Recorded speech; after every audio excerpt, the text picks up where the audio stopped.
Welcome. In this video, I'll show you how to set up Shopify email. If you want to try Shopify, you can use the link in the description or pinned comment to get a free trial plus 3 months for only $1 per month. It's a great way to follow this tutorial and test Shopify without paying full price right away. Just click the link below and create your store from there. Alright, so first up, we need to install the Shopify email app, or if you want to, you got to use Klaviyo, MailChimp, or any other third-party providers. Okay, but for this example, I'm just going to show you the simplest one, but the settings are just similar. Okay, so go ahead over to apps right here, and then by default, messaging is already available. But if you don't have it, go ahead over to all recommended apps, and then scroll all the way down and find Shopify App Store.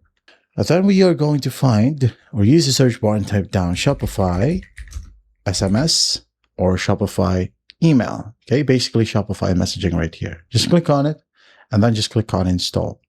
All right. Once done, click on open and a new page will load. So just basically wait for it to load.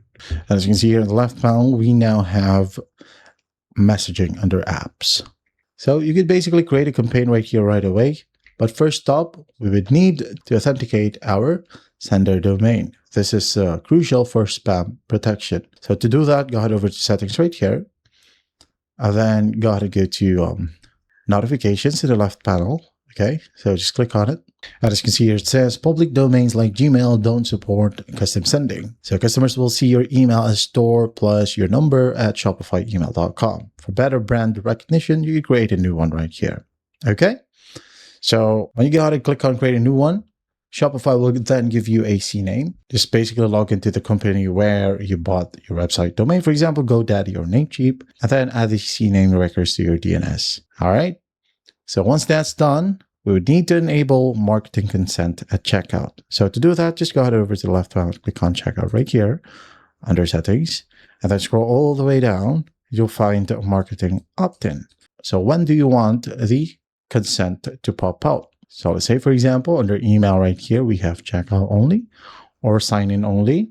There'll be a pop-up that says, email me with news and offers, or just to be polite, let's just go leave it to checkout only. So users can choose to subscribe to your email marketing. All right, after that, just click on save, wait for it to load, and finally, you can now then go ahead and make your email campaign. So go back to your Shopify admin, and then we are going to go to our apps right here. And if you might have remembered, we have messaging. So go ahead and click on create a campaign. And that is how you set up Shopify email. I hope this video helps, and I'll see you in the next one.